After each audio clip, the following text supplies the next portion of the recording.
Selamat siang untuk kita semua. Nama lengkap saya Christopherus Bengkarno. Saya seorang mahasiswa Universitas Katolik Indonesia, Prodi Keperawatan. Dan pada kesempatan ini saya akan mempresentasikan hasil kerja saya dalam tugas strategi belajar dalam perguruan tinggi dengan dosen pengampu Yohanes Jakri, Nurse Keperawatan. Pada poin yang pertama, jelaskan tentang konsep teori pembelajaran. Konsep teori pembelajaran adalah suatu sistem atau proses perencanaan belajar yang ditunjukkan kepada pelajar supaya mencapai hasil yang maksimal. Pembelajaran adalah bantuan yang diberikan pendidik agar dapat terjadi proses perolehan ilmu dan pengetahuan, penguasaan, kemahiran, dan tabiat, serta pembentukan sikap dan kepercayaan pada peserta didik. Yang kedua, jelaskan tentang konsep dan macam-macam pendekatan pembelajaran. Yang pertama, untuk konsep pembelajaran. Ada beberapa konsep pembelajaran. Yang pertama, pendekatan pembelajaran. Pendekatan pembelajaran dapat diartikan sebagai titik tolak atau sudut pandang kita terhadap proses pembelajaran yang menurut pada pandangan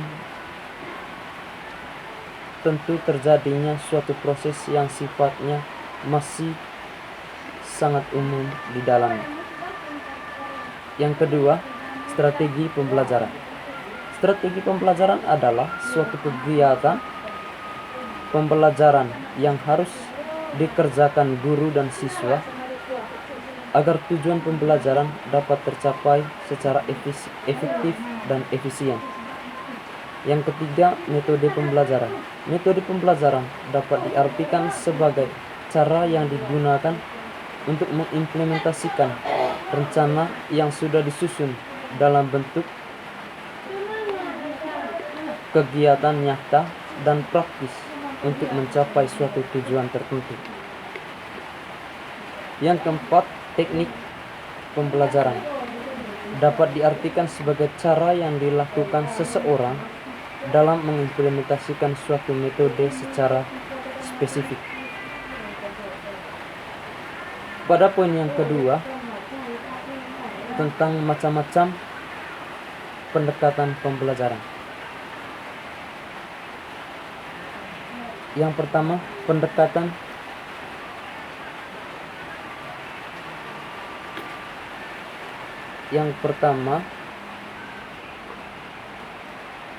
pendekatan kontekstual atau contextual teaching learning merupakan konsep belajar yang membantu guru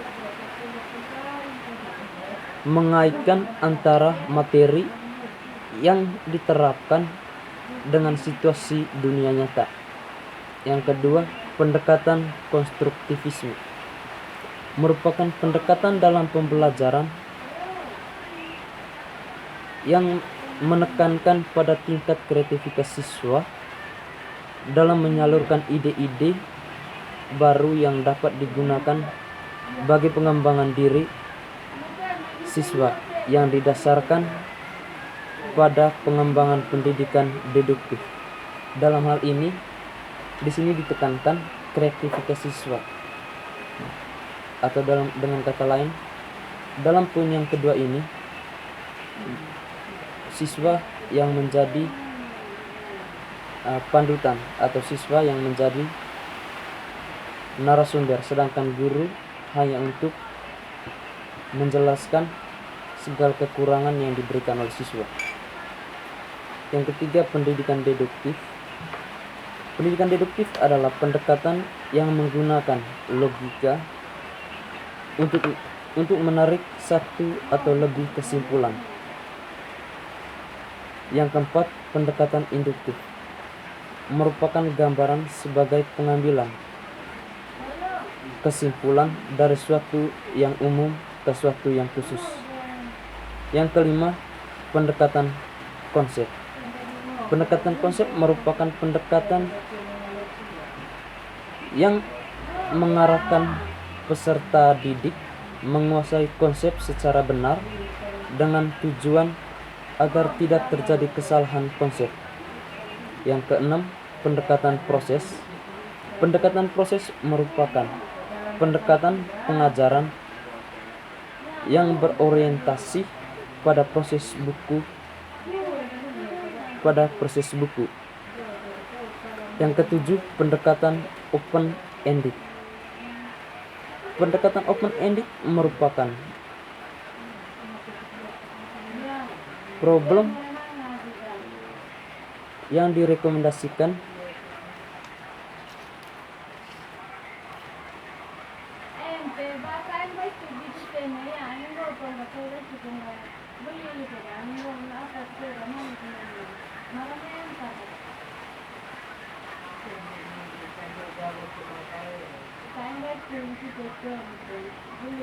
Yang ketujuh, pendekatan saintifik adalah proses pembelajaran yang direncanakan oleh sedemikian rupa agar peserta secara aktif mengkonstruksi pengetahuan.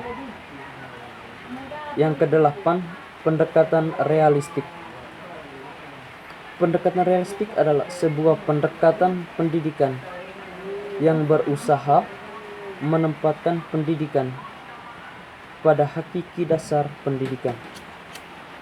Yang kesembilan, pendekatan sains atau teknologi dan masyarakat merupakan gabungan antara pendekatan konsep, keterampilan proses, inquiry, dan diskonversi, serta pendekatan lingkungan.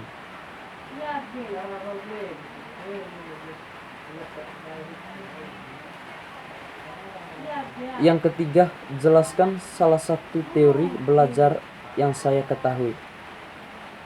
Di sini, teori belajar yang saya ketahui yaitu teori belajar behavioristik.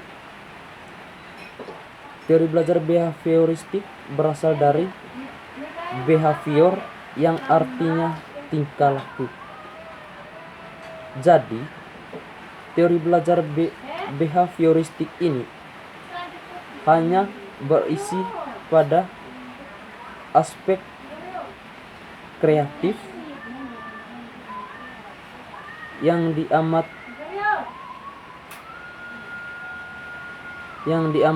pembelajaran.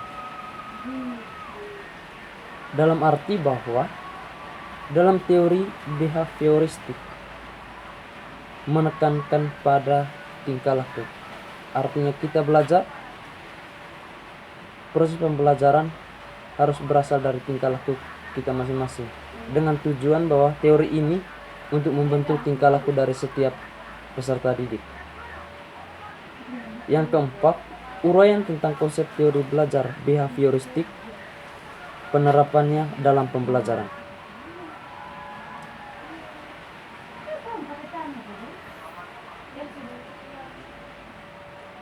Menurut B.F. Skinner,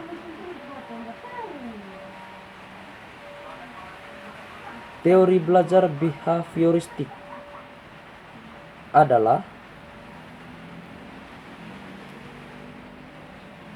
hubungan antara stimulus dengan respon yang diutamakan individu atau subjek yang terjadi melalui instruksi yang terjadi melalui interaksi dengan lingkungan.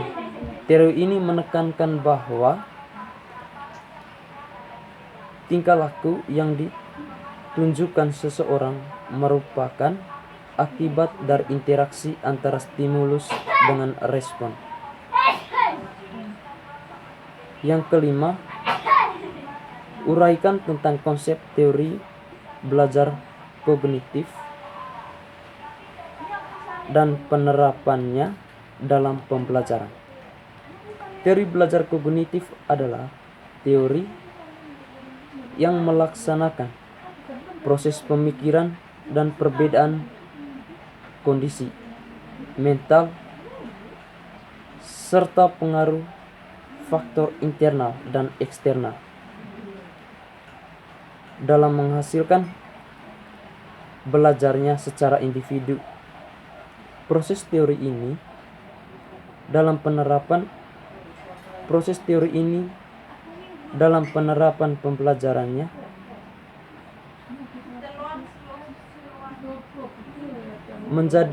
menjadi lebih mudah dan informasi baru dapat disimpan dalam memori untuk waktu yang lama. Proses kognitif yang tidak efektif mengakibatkan kesulitan belajar yang dapat dilihat kapan serta selama masa hidup. Pembelajaran kognitif dipandang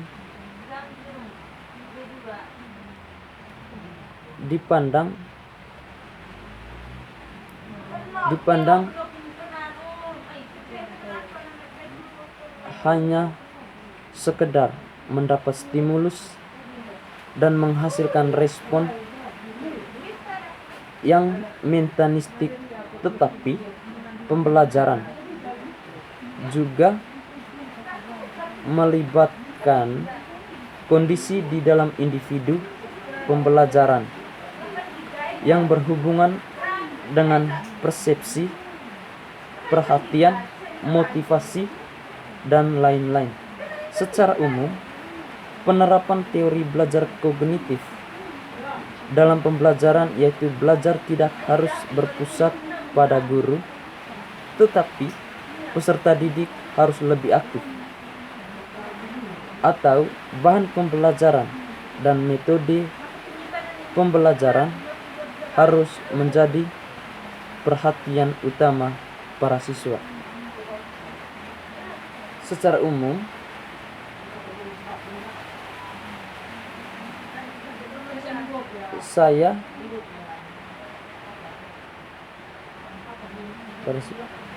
dan yang ketiga, ini masih berkaitan dengan teori belajar kognitif. Yang ketiga, dalam proses pembelajaran, guru harus memperhatikan tahapan perkembangan kognitif peserta didik.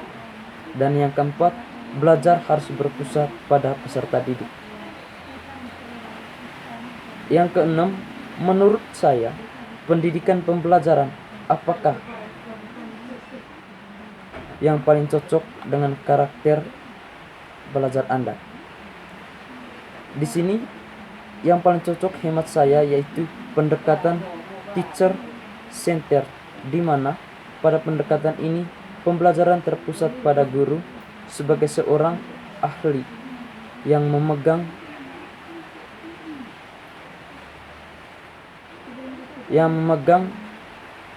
semua materi selama proses pembelajaran dalam aspek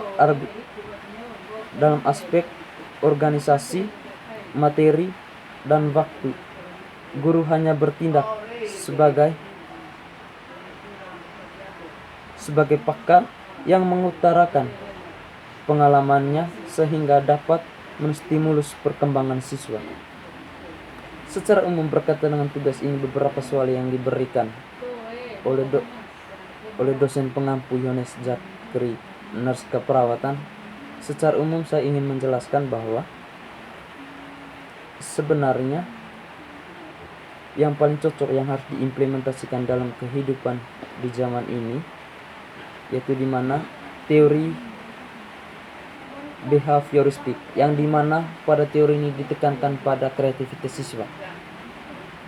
Inilah salah satu alasan dan inilah salah satu teori belajar yang paling cocok untuk diterapkan di dunia dewasa ini. Demikian presentasi hasil kerja saya untuk hari ini.